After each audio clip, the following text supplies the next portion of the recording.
fast today. You're fasting today? That's not like you. Remember. That's not like you. Alrighty,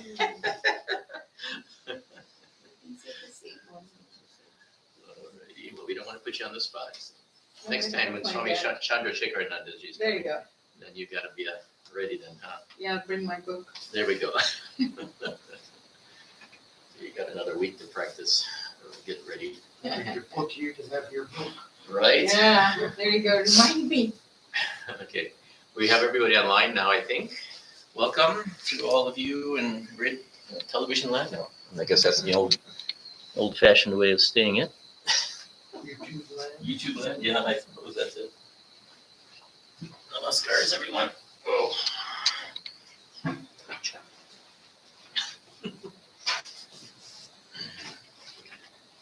So, why don't we start with chants to Divine Mother and all of her various names and glories. We'll do Jai Shri Durga. I think it's in those books. There's some in back there, I think. Pretty simple though. The small books? Yeah, the small. Those are not those. Yeah. That's it. Om. It's pretty simple though. Om Aim Jai Shri, and then we're gonna do. We'll do starting with Jai Ma Kali, Jai Ma Durga, Jai Ma Lakshmi, Jai Ma Saraswati, and then of course the sum total of all Ma's. We'll do Sadama. So we'll get them all. We don't want to leave anybody out. Don't want to have any retribution.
Saraswati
Somebody put some quarters in here?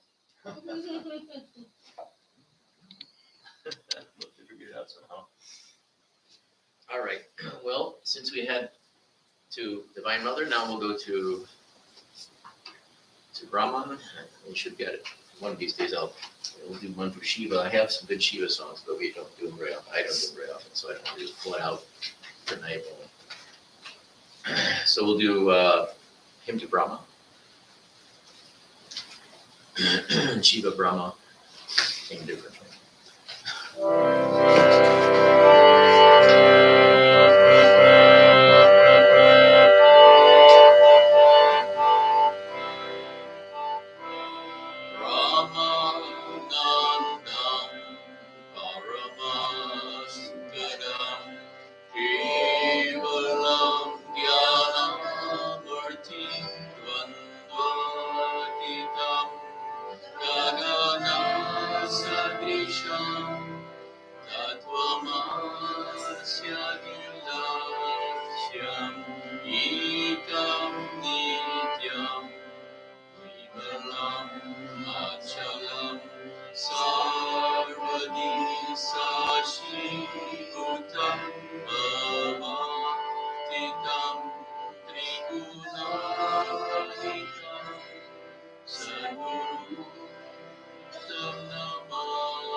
Ramakrishna Sharanam. Do you want to pass out any of the symbols and the, your Jeff, do you also do Sharade? Not today, I could do it, but I'm gonna, I don't know if I have another one in me. I don't know what it is, I'm just thinking. I think it's allergies. It's the wonderful allergy season that we got. Something's going on. Maybe it's the astral alignment or it's the election. Possibly.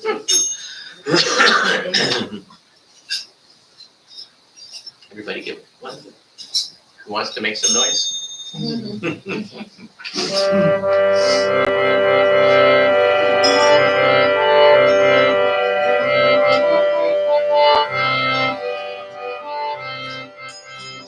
Krishna Sharanam, Rama Krishna Sharanam, Rama Krishna Sharanam, Sharanye Prabhu, Rama Krishna Sharanam, Rama Krishna Sharanam, Rama Krishna Sharanam, Sharanye.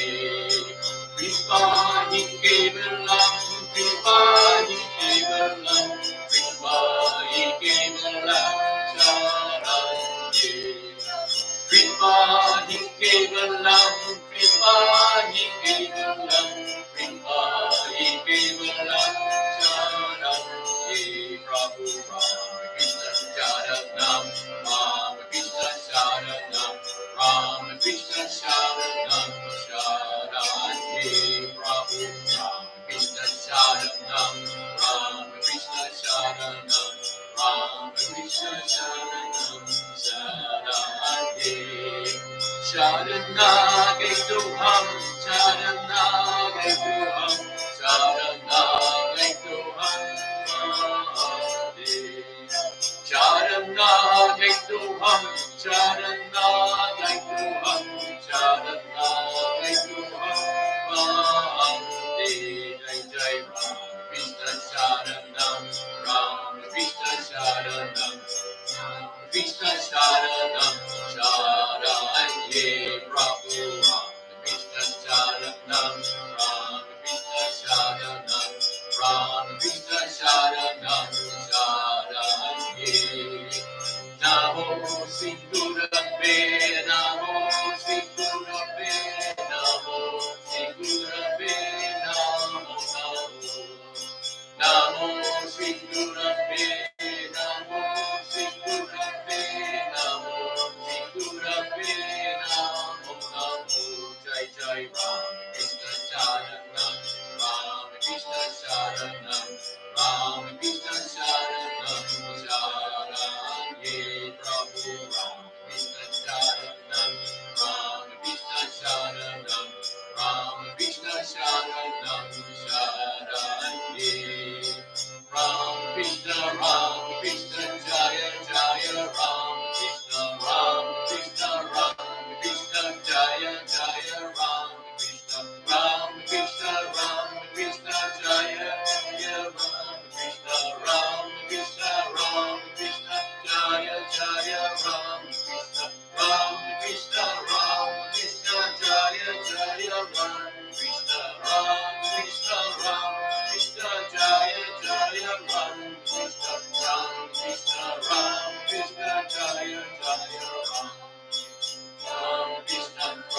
Krishna Jaya Jaya Ram Krishna Sharanam, Ram Krishna Sharanam, Ram Krishna Sharanam, Sharanye Prabhu Ram Krishna Sharanam, Ram Krishna Sharanam, Ram Krishna Sharanam, Sharanye.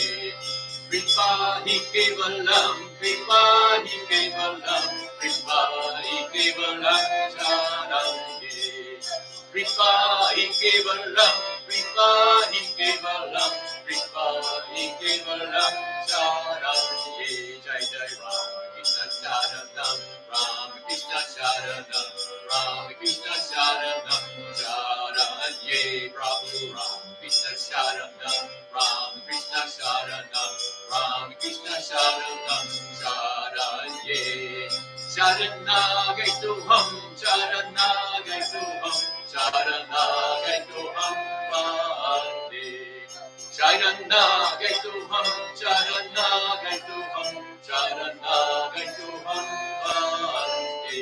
Jai Jai Ram Krishna Sharanam, Ram Krishna Sharanam, Ram Krishna Sharanam, Sharanye Prabhu Ram Krishna Sharanam, Ram Krishna Sharanam, Ram Krishna Sharanam, Sharanye. Namo Sri Gurave, Namo Sri Gurave, Namo Sri Gurave, Namo Namo. Namo Sri Gurave Namo, Sri Gurave Namo, Sri Gurave Namo Namo, Jai Jai Ram Krishna Sharanam, Ram Krishna Sharanam, Ram Krishna Sharanam, Sharanye Prabhu Ram Krishna Sharanam, Ram Krishna Sharanam, Ram Krishna Sharanam, Sharanye Ram Krishna Jaya Jaya Ram Krishna Jaya Jaya Ram Krishna Jaya Jaya Ram Krishna Jaya Jaya Ram Krishna Jaya Jaya Ram Krishna Jaya Jaya Ram Krishna Jaya Jaya Ram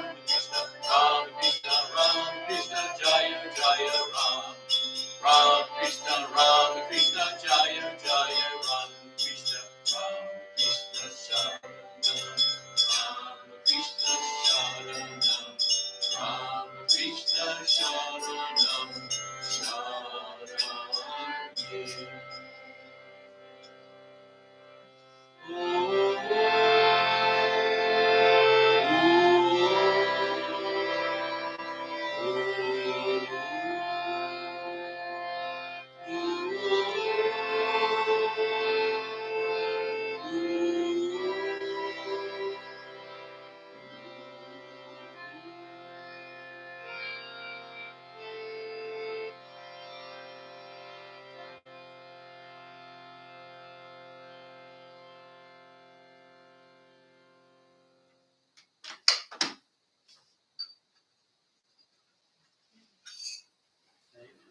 You're welcome.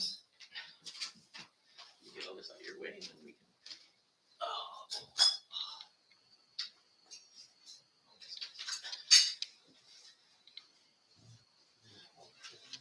Oh. Get it rolling. That sounds nice, doesn't it? Get moving casters on there.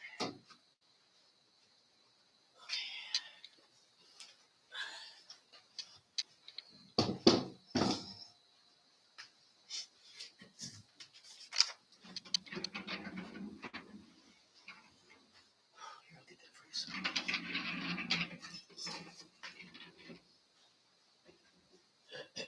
Is that okay? For you? Good.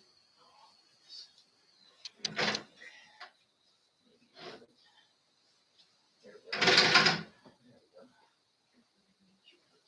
Pushing the blow, huh?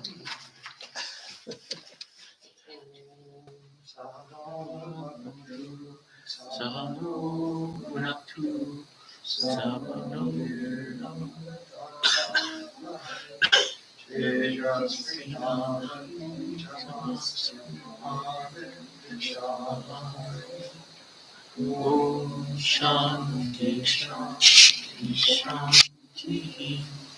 May Brahman protect us, may guide us and give us strength and right understanding. May love and harmony be with us all. All peace, peace, peace. And so this evening our topic is faith and belief, which are frequently thought of as synonymous, but when you look into it, you find that there are differences and that not everybody uses them consistently, and so it becomes rather confusing. And I'm not sure there's any definitive answer as to exactly how to define these two terms and to how to use them. But we're going to examine all of these different aspects, and you're welcome to make up your own mind and belief system about this. So, if we just look at a dictionary definition of belief, it's an acceptance that a statement is true or that something exists. And you can have belief in something, you can trust something, and this dictionary actually used the word faith as a synonym for belief. Having a belief or confidence in someone or something. Another definition is it's a mental act, condition, or habit of placing trust or confidence in another, or a mental acceptance and conviction in the truth or actuality or validity of something, or something believed, or, now it's not good to use believed when you're trying to define belief, but they did anyway. Something believed or accepted as true, especially a particular tenet or a body of tenets accepted by a group of people. So it comes from two Middle English words, be, which means being or to exist or to live, and lief, which comes from the word to love. So it actually means to be in love with being, which is kind of interesting. That would be the literal meaning of its etymological origins. Now, faith means to trust in something, to have confidence in something, to rely on something, and its root word literally means to trust or to confide, but it might also have a shade of meaning of persuade. So these are the dictionary definitions. Now, when we talk about faith in terms of religion, often that's used synonymously. We talk about our faith traditions, especially in the Judeo-Christian Western context. They're often referred to as faith traditions. And indeed, they are, the idea of faith has a great deal of emphasis in these traditions, especially in the various Christian traditions. Faith is an extremely important document or doctrine. And if you try to Google the idea of faith and belief in Hinduism, you just end up with a description of Hinduism. You don't end up with philosophical arguments about it.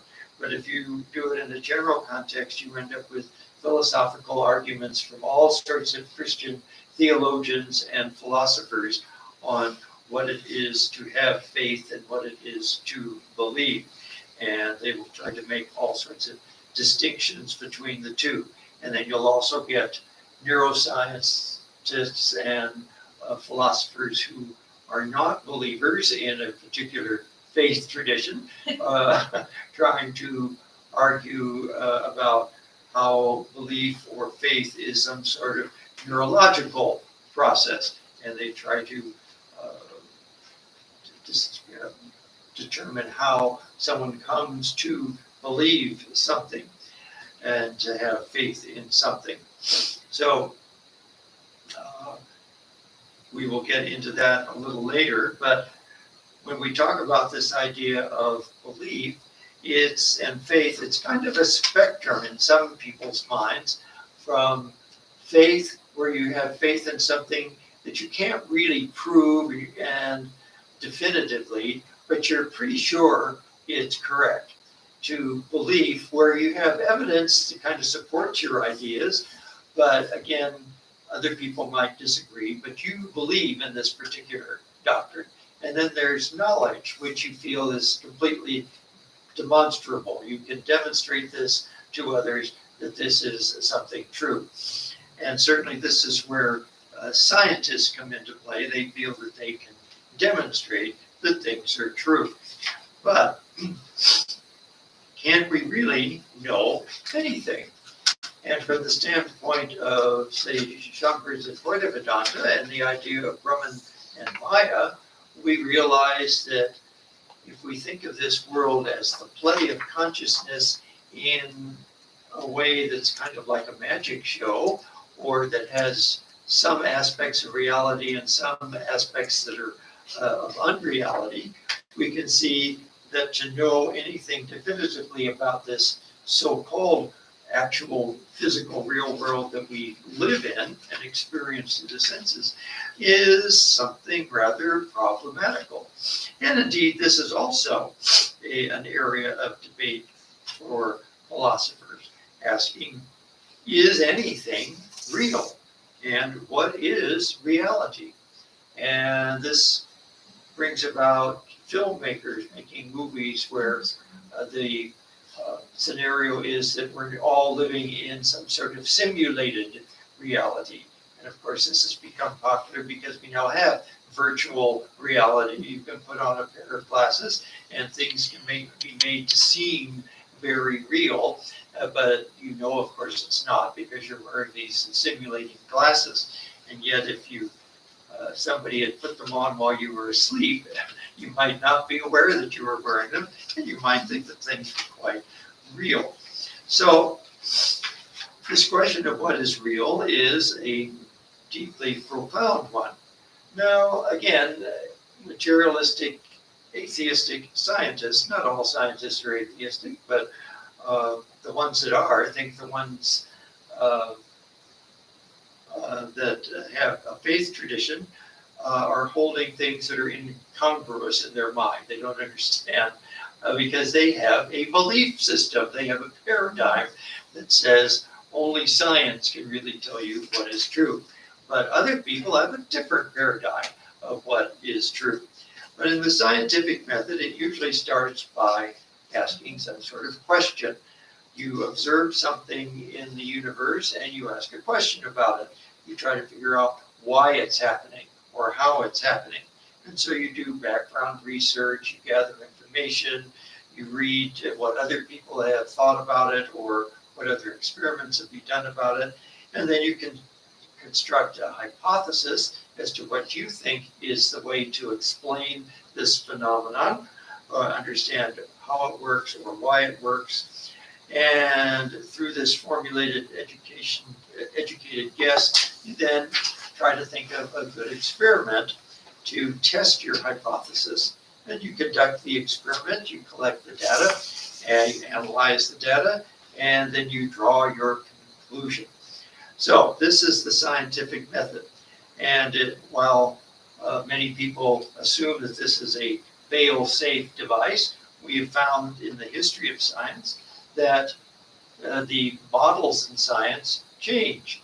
And we sometimes think we know and have proved something, and then we find later that there are pieces of evidence that don't quite fit into the model, and we have to change our model. For the most famous example that's far enough in the past that it's fairly well defined is Newton.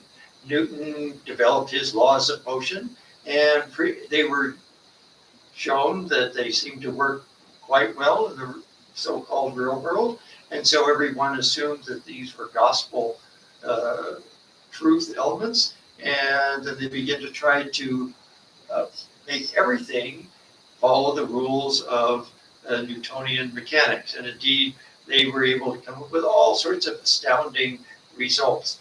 But then they tried to analyze the nature of light. They tried to analyze what's happening on the atomic level with the atoms that are giving off radiation.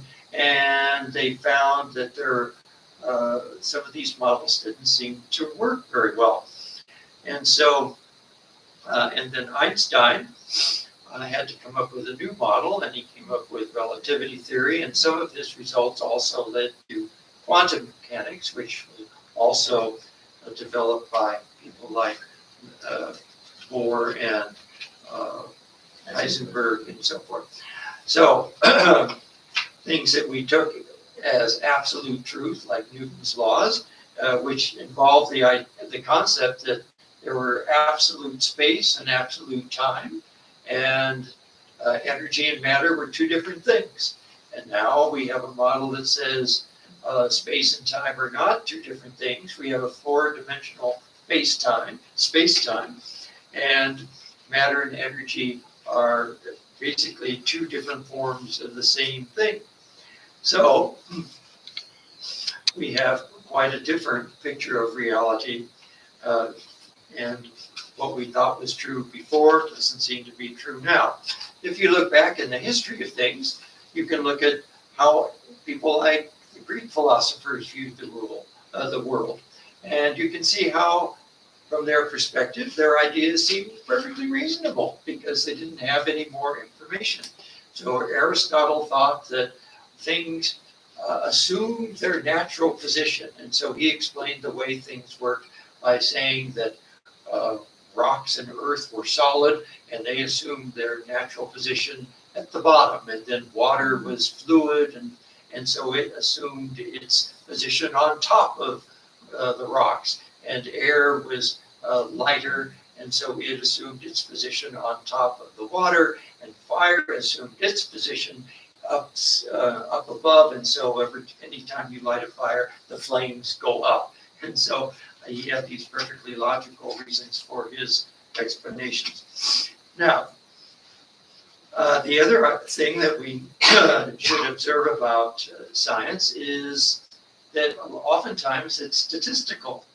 For example, in medical testing, we might have a new drug. So we test the new drug by dividing our population into a couple of different groups, and we give one group the drug and the other group something that looks like the drug but isn't. It's just a sugar tablet or dextrose or some other kind of innocuous substance. And then after they've been on it for a number of days or weeks, we ask them how they feel. And if more people feel better on the actual drug than on the placebo, we think that the drug works. But when you look at the data, you'll find that not 100% of the people felt better on the drug, and not 100% of the people on the placebo did not feel better. Some of them felt better. And so there's only if the drug had a statistically significantly greater number of people improving on it do they say that it works. So sometimes reality is not absolute, but statistical. Now, our beliefs color our reality. And in the scientific examples, if we have a particular scientific paradigm, then we tend to want to see everything in terms of that paradigm. So when Newton's paradigm was the primary one, everything was being pushed into this paradigm, and now it's quantum mechanics. We try to push everything into the quantum mechanics paradigm. And of course, the one that always bugs me, as you know, is the Big Bang Theory. They try to push everything into the Big Bang Theory. Almost everybody you hear starts with the assumption that the Big Bang is the gospel truth, and they'll explain everything they see in terms of the Big Bang Theory. Even theologians do that. Philosophers and religious people will try to explain things in terms of the Big Bang Theory. Now, of course, the James Webb Telescope is coming out with all sorts of information that doesn't fit into the Big Bang model. So most of the people in that paradigm are like Cinderella's evil stepsisters, trying to force the evidence into their model, whether it fits or not. And so they're going to tweak it again somehow. They're pretty confident that they're going to be able to tweak it. A few are brave enough to say, we need a new model. This isn't working. There's too much evidence that doesn't seem to fit. So the way we see the world is really colored by the way that we the model that we have in our head. So let's see. I put the wrong, just kidding. Go for it.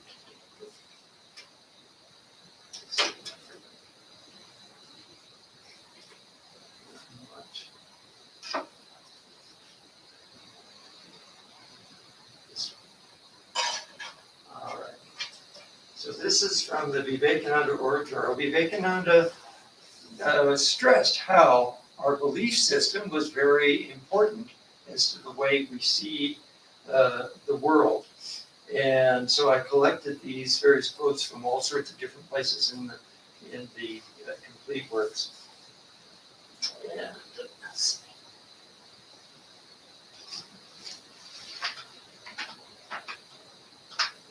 And as we've mentioned before, the audience that Swami Vivekananda was speaking to in the West was a primarily Christian audience who had been raised on the doctrine that they were all sinners.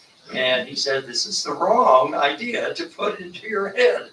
And so we'll listen to his words set to this chant music. And you have copies of the lyrics that are on your chair.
The importance of belief is certainly brought out again in the medical field with the fact that sometimes placebos actually work quite well. There are a couple of very famous examples. One where a person was dying of cancer and had heard about this new drug that they were doing trials on. And he insisted and pleaded with his doctor to let him try it. Well, the doctor actually didn't expect him to live more than 2 or 3 more days.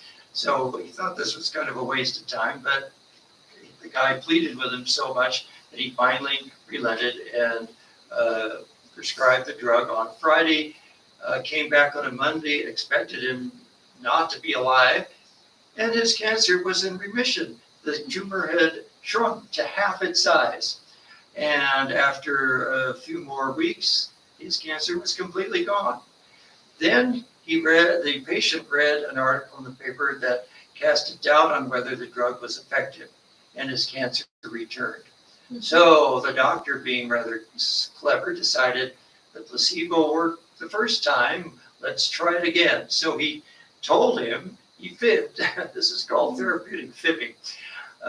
He fibbed to the man and said, oh, well, they've got this new super duper strength one that's been tweaked to be much stronger. So let's try that. And so he gave him this one, and sure enough, the cancer disappeared again. Well, many months later, a definitive article came out in the newspaper that said this particular drug was completely useless. It didn't work at all. And the man died in 2 days. Oh. So the power of the placebo effect is very strong.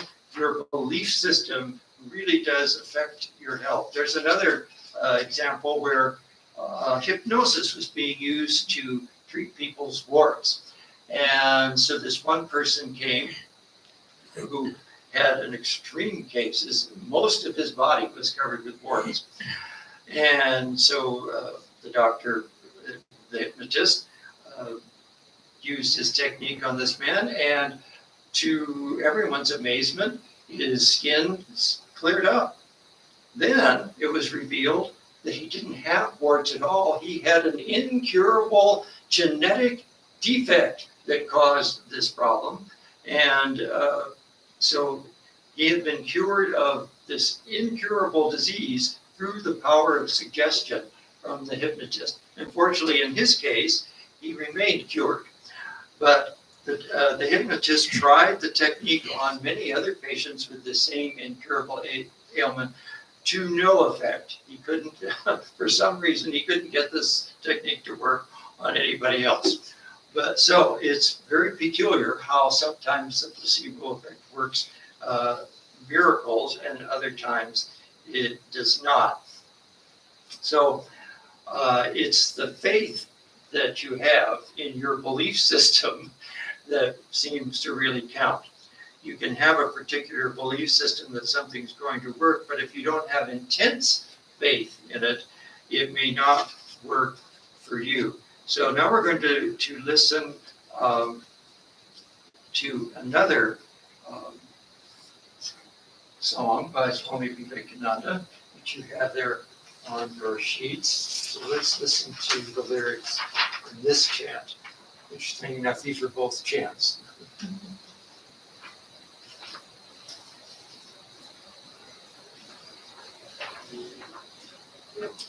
Oops, sorry about that.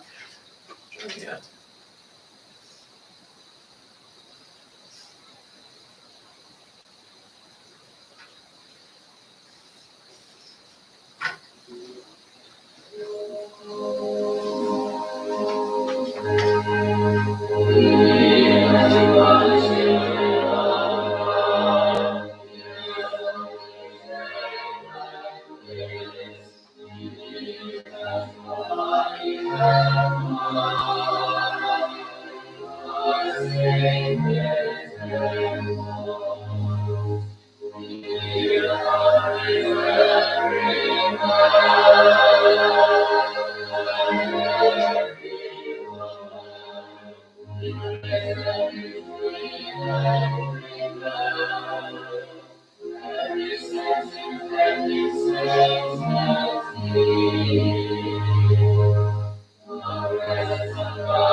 So it's very important for us to strengthen our belief in those principles that our true nature is divine and that God permeates the whole universe.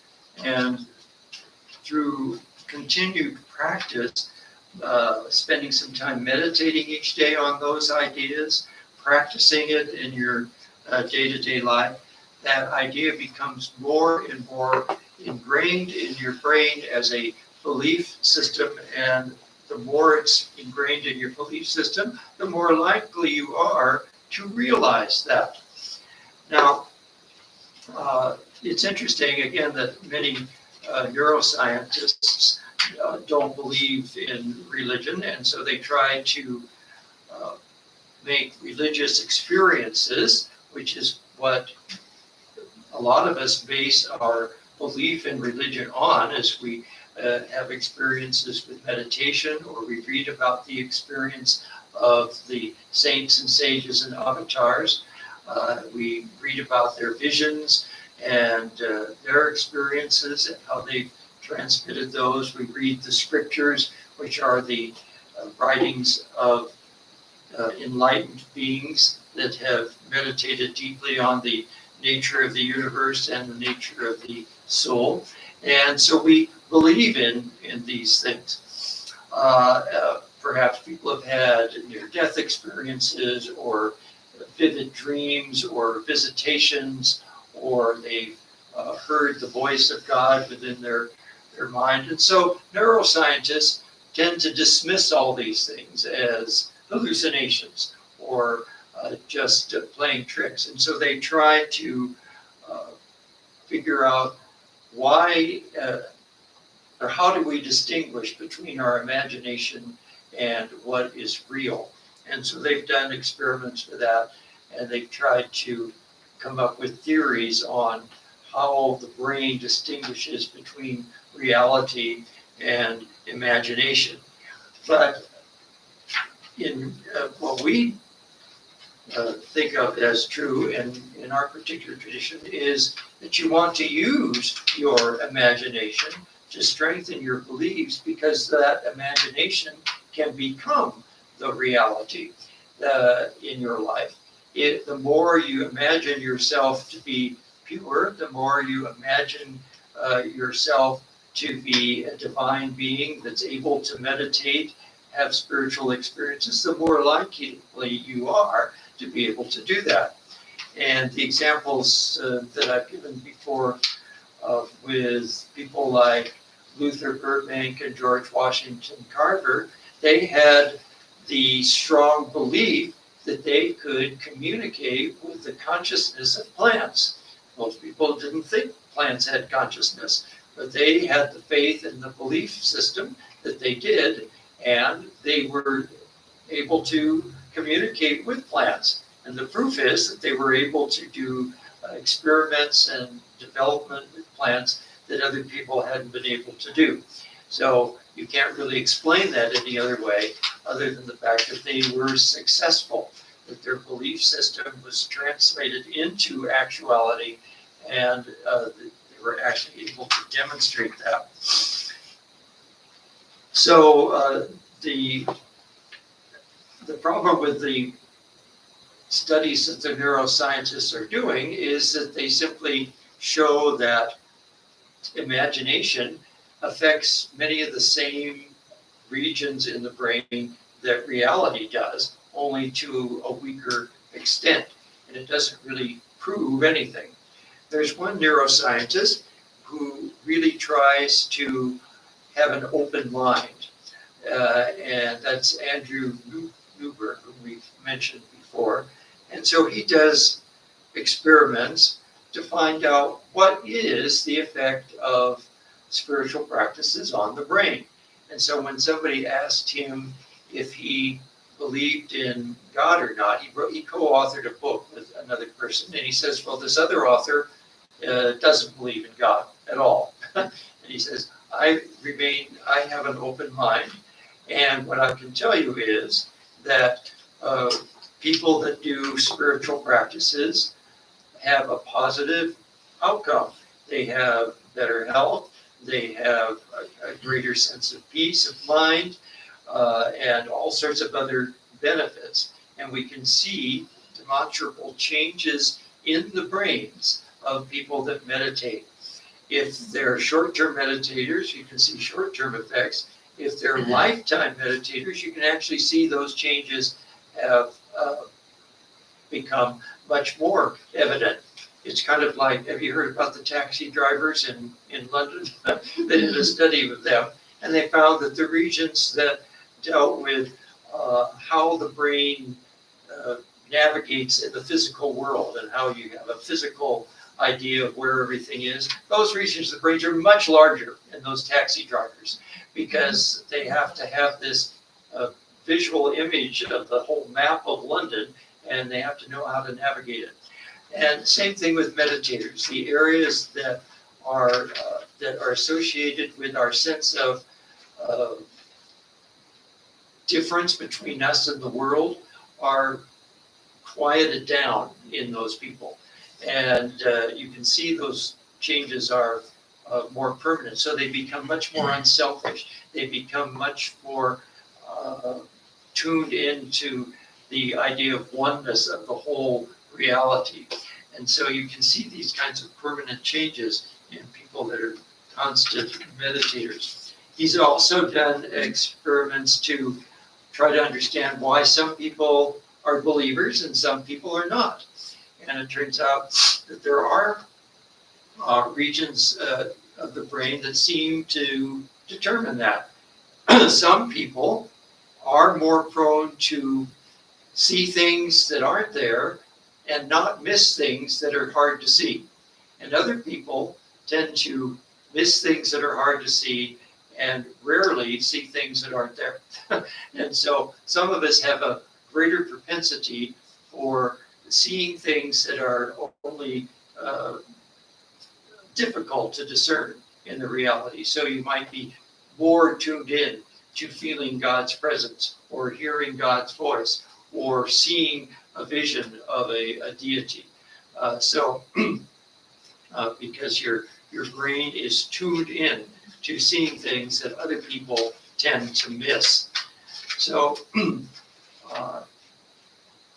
he's done studies with a wide variety of people, doing a wide variety of spiritual practices, and has found that through the whole spectrum, doesn't matter whether you're looking at Mormons, Franciscans, nuns, Buddhists, Hindus, going to Native American rituals or African rituals or speaking in tongues in the Protestant church. All of these things are things which help people understand a spiritual dimension. And after all, we're dealing with the reality on a different level than this physical reality. Our sense organs experience a sense world. We see the world filtered through our senses, and our senses are rather limited. Our visual range is limited to a very small piece of the electromagnetic spectrum. Our auditory spectrum is limited to a very limited range of the auditory frequencies. And so we find that our senses are only giving us partial information. Now, they're giving us a lot of information. In fact, our sense organs are constantly bringing in all sorts of information. And through our evolutionary process, we have, in order to survive, we have had to learn to filter things out that aren't very important and to notice the things that are very important. And so through this barrage of even incomplete information, which is still a tremendous amount of information, our brains automatically pare it down to the essentials. And what these people that study belief in the lab look at is why have we become animals that believe in various things and form hypotheses and so forth. And it turns out we do this to survive, which is what Darwin would have said. He said you have to, in order to be an organism that's around now, you have to be a descendant from organisms that have managed to survive. And so we end up looking for patterns in this universe, and we look for the patterns that we need to avoid and the patterns that will help us survive. So take a very concrete example. If you're walking through high grass or a brushy area, you have to be aware of predators. And so suppose you hear some rustling of leaves or grass. Well, you can either just brush it off and think, well, it's just the wind, or it's a pine cone that fell off a tree or something. And you might be right. And so that's might be just fine. But suppose it's some sort of a predator. Suppose it's a snake that could bite you and it's toxic. Well, then you made a mistake. And so what our brain tends to do is it finds patterns that have a greater probability of us needing to heed a warning rather than ignoring it, and even though the warning might be a false warning. And so we're on heightened alert, and so we form a lot of patterns and assumptions on our experiences. Now, of course, everyone's experiences aren't the same, but through generations and generations, these kinds of traits are actually passed down. Now, this was an old evolutionary theory proposed by Lamarck, and when Darwin came up with his idea of evolution, Lamarckian evolution theories were thought to be false. It's turning out now that some of the ideas that Lamarck had are actually spot on. His idea was that you could inherit traits that your parents developed. In other words, not just genetic traits, but other kinds of traits. And it turns out that the cellular mechanisms that determine some of your behaviors are really stored in places that are not your DNA. They're stored in the cell membranes or in your immune system. And so these things remember things that are not coded in your DNA. Your DNA has a lot of other genes that are genes that can be turned on and off by your mental state or by your environment. And so there are a lot of things that you can inherit from your ancestors that were learned by them. And of course, there was a rather famous experiment with rat mice. They were trying to teach them a maze, and they kept dividing them into the ones that were fast learners and slow learners. Pretty soon, all of them learned almost immediately on the first trial. After several generations, all the mice learned the maze in one trial.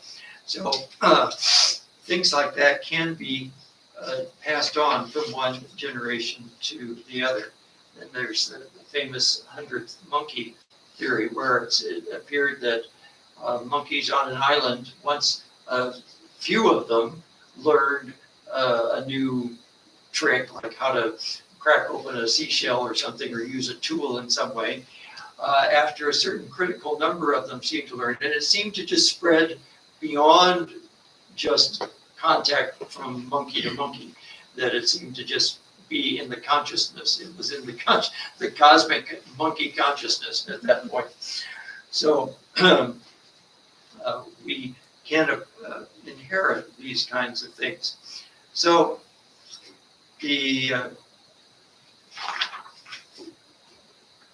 now I've kind of lost the train of my thought here. Where am I going?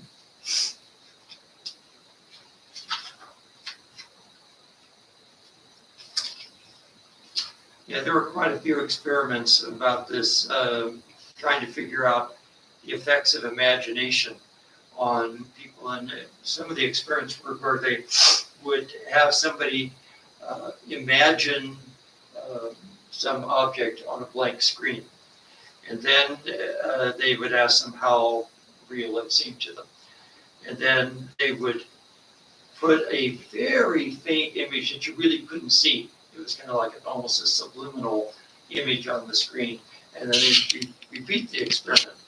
And they would find that the people thought that the image was more real, even though it was below the threshold of them being able to perceive it. Somehow there is a subliminal effect, and they had a greater feeling that this was something real. So they're still trying to sort out the data from new experiments they've been doing with this kind of thing. They've done similar experiments where they show a kind of just a static, kind of like you would get on an old TV set that's just kind of random static. And then they would put very faint diagonal lines in one direction or the other, and they would be asking the participants to visualize diagonal lines going one way or the other. And if it was a match, they tended to have much stronger feelings that they were seeing something real, whereas if the subliminal lines were going the other way, they didn't have a very strong feeling that it was real. But then we also, as we mentioned earlier, there are people that are more prone to seeing these things that are very faint. And so that explains why some people are much more easily convinced of things. Then there are all sorts of other things which determine our belief systems. For example, the desire to fit in. A lot of times if you're raised in a particular social environment, and we see this, of course, a lot in school-aged kids, where they're trying to fit into the in group, the hip group, or whatever it is, they will tend to take on belief systems of that particular group in order to fit in. And in spite of contrary evidence that some of these belief systems are not very good for you, they stick to them because they want to stay in the in group. This is similar with cults. Cults indoctrinate people with certain belief systems, and because everybody in this cult believes these ideas, it's much easier for people to ignore any kind of evidence to the contrary that these belief systems are not correct. And then, of course, as we talked about in science, it's very difficult for people to change belief systems when there's been a whole body of evidence and experiments that have supported those belief systems before. But now that we've got new techniques and new technologies and new evidence, we find that maybe some of these things are not accurate. Also, just social conventions. How often, say, 200 years ago, it was a very common expression to say the women's place is in the hole. And it took this country, about 150 years to give women the vote? It's like, it seems so impossible now that there was ever a time when women weren't allowed to vote. It just doesn't seem even reasonable. And yet, it was just, well, it's just always been that way. That's another common thing about beliefs, is the belief system gets into people's heads, and, well, that's just the way it is. It's always been that way. And it's very difficult for a lot of people to overcome those kinds of belief systems that are stuck in their heads. Really, it's very difficult to distinguish what is a faith and what is a belief. We tend to think that beliefs are based on facts, but then when we really look at it, we see that our belief systems are based on all sorts of things. Again, our own self-image is based on things that people have told us. If you were raised with parents that kept telling you were no good, maybe they were alcoholics and they were always arguing and you were kind of in the way, and you just didn't have a very good upbringing. This can be very difficult to overcome those kinds of inputs. I remember my geometry teacher asked people why they were good at math. And she was especially interested in the women, because this was back in the Sputnik era when they were really trying to encourage more women to get into science.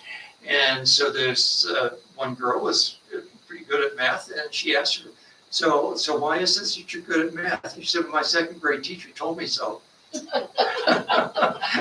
So sometimes the power of suggestion is extremely strong. And if you just assume that you're good at something, you will work hard until you manifest that you are good at something. So having faith in yourself is really extremely important. The other problem with neuroscience is that, of course, our idea is that consciousness is all pervading. It's not just manufactured by your brain. Your brain is processing consciousness in a particular way. And so to try to understand your belief systems just in terms of a physical brain is always going to be fraught with those kinds of restrictions. You're not really going to be able to get the complete answer. Someone else pointed out that even our sophisticated MRIs and CAT scans and fMRIs and whatever other kind of information you can get out of the brain is still not very detailed. One little blip on an MRI represents probably over 1,000 neurons firing. And so you're not really looking at a great deal of detail in even these most detailed of images that we find. And so the other thing to keep in mind is that in this world of Maya, our brains are constructing a reality out there. In order to survive, as we pointed out, you have to construct a reality that helps you do that. And so we need to also construct an inner reality that tells us what our true nature is, that our true nature is divine. We have to be able to also construct that reality. And since it's not necessary for survival, it's much more difficult. It's not a natural tendency. However, it is our natural state, and so it is possible to do it. The other thing that's difficult about this is that we had another lecture quite a while ago about optical illusions and auditory illusions. Our sense organs not only are limited in the scope that they can detect this universe, but they're also fooled. We've often seen wet spots on the pavement that aren't wet spots on the pavement. It's just the sun reflecting off of them. And other people have had that kind of mirage sensation out in the desert. And they're also, you can look up on the internet all sorts of optical illusions where you see bricks in certain patterns and it makes the lines look like they're wavy and they're not wavy at all. You can take 3 circles with little corners cut out of them and you see a square, but there's no square there. It's just that your brain fills in the information that it needs to fill in, and it looks for patterns. So this is part of the philosophy that our brains are pattern-making machines. And Newberg says we are belief-making machines, and we're myth-making machines as well. We try to explain things symbolically in terms of stories. And this is the way we make sense of the universe. And from the standpoint of Maya, these are just as real. These are representing a symbolic, subjective reality, an interior reality that's real on a different level. It's another level than this physical reality. There are many levels of reality beyond this. Now, as we mentioned, the biblical traditions are quite enamored with the idea of faith, and they'll point out that the biblical definition from Hebrews 11 is that faith is confidence in what we hope for and the assurance about what we do not see. Hope is another idea that comes into faith. If you hope for something, then you must have faith and confidence that it will come about. Let's read some quotes from the direct disciples of Sri Ramakrishna.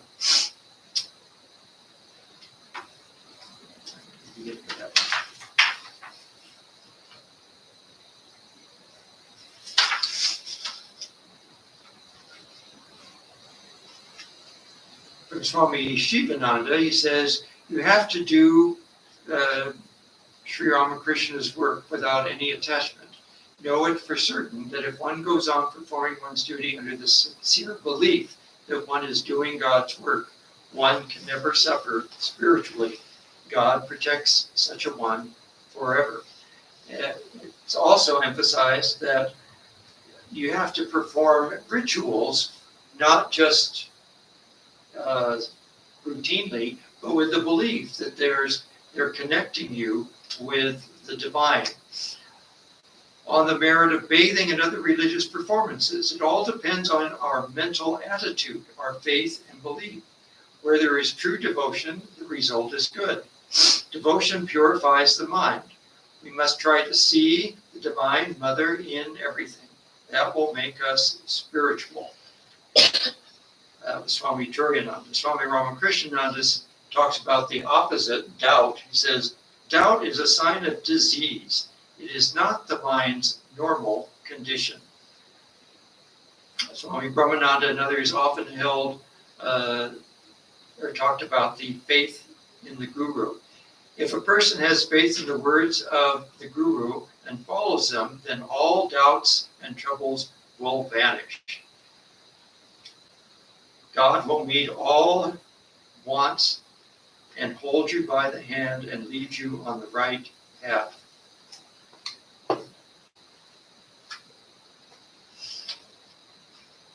Again from Swami Brahmananda, one must have faith that the one Brahman is in every man, woman, and every creature, and with that faith one must learn to serve Shiva in the form of Jiva. We kind of put that in the Vivekananda music there. And then have firm faith in your own self. Have faith that I will surely find God. I can never fail. This self-confidence and firm determination are needed. Have faith, self-confidence, convince yourself, quote, we are devotees of Sri Ramakrishna, we are free souls. Assuredly, we shall realize God. Have this firm conviction, and then alone you will overcome the furious enemies of lust and anger and greed. That's from Swami Premananda's teachings. That was mentioned in several other sources that when you look at the effects of anger compared to having a sincere belief and a feeling of love for the universe, that the differences in the brain are profound. And for the sake of health and longevity and peace, thinking of things as loving and peaceful and expressing that love and peacefulness in your life are very important, whereas anger has a very deleterious effect on the health of the brain and the neurotransmitters and so forth. So these things do have physical correlates. So we will continue to try to strengthen our faith by continuing to come to our various services, reading scriptures at home, doing our meditation practice, following the teachings of the Guru, so that we too can realize our true nature. So I'll close with a chant, and then we can offer some flowers. Om Purnamata Purnamidam Purnat Purnamudachyate Purnasya Purnamadaya Purnameva Vashishnate. Om Shanti Shanti Shanti. Filled with Brahman are the things we see, filled with Brahman are the things we see not. From out of Brahman floweth all that is, yet Brahman is still the same. Om peace, peace, peace. Can I make a quick announcement about our coming schedules? Thank you all. For those online and here, thank you, Swamiji, for I don't need to be on camera. But we do have a schedule coming up, and we have Swami Chandrasekharanandaji coming from Portland. I got it right this time. And so he arrives on the 20th. If there's anybody who would like to pick him up and bring him here, I was going to do that, but I'll be having a medical procedure on that day. I guess I should stand over here so people can see. So if there's anybody who would like to pick him up, he arrives at 1:50 in the afternoon on the 20th, which is a Wednesday. Then on the 14th, we're going to take Swamiji. One of his greatest desires when he came to America was to see the Grand Canyon. So we want to fulfill that desire, and we want to drive him to the closest point of the Grand Canyon, which is 2.5 hours from here. I checked it with my phone. So if anybody would like to drive with us, I'll drive. It'll be the day after my procedure, but I'd like to have at least one more driver in the car just in case. So it will only be a 2-hour trip there, 2-hour trip back, and we're going to have lunch. So That was the 22nd. 21st would be the trip. 20th, Swamiji's Oh, arriving. he was on the 20th. Yeah, so if anybody wants to pick Swamiji up, I can arrange a drive, but I'd rather have a devotee if it's possible. Now, the exciting part is everything will be taking place here at the center. So the 22nd, we're going to have a satsang, so questions and answers with Swamiji, and that'll start at 6 p.m. here, as we usually do for after work. And then Swami's talk. So we'll start off with some chanting. If you would like to sing, I'll try to see if Vidura is available, and otherwise I'll have to fill in. I'd rather you guys Vidura do it. And then, so he's going to do that on the 22nd. The 23rd, he's going to give a class on the Bhagavad Gita, and we'll start that here. I believe we started it at chanting at 4 and the talk at 5, so it doesn't get too late for you guys coming from Egypt. And then, the 24th, he's also giving another second class on the Bhagavad Gita. So we're really excited about that. Again, 4 we'll have chanting and so on. 5 is talk, and afterwards, of course, if you guys bring food, we'll have prasad. So we're very excited about that, and that'll be our final hurrah. Except for Swamiji's coming back on December 4th, on Wednesday, December 4th. That'll be the final event for this year. We can decorate for Christmas and all that. I'll be here still. Barely, but I'll be still here. So we'll decorate for Christmas and have a lot of fun.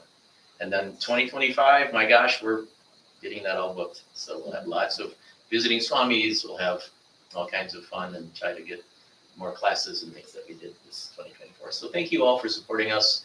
We can't exist here without you. Thank you all for what you do. And all of you who couldn't be here. So please, you can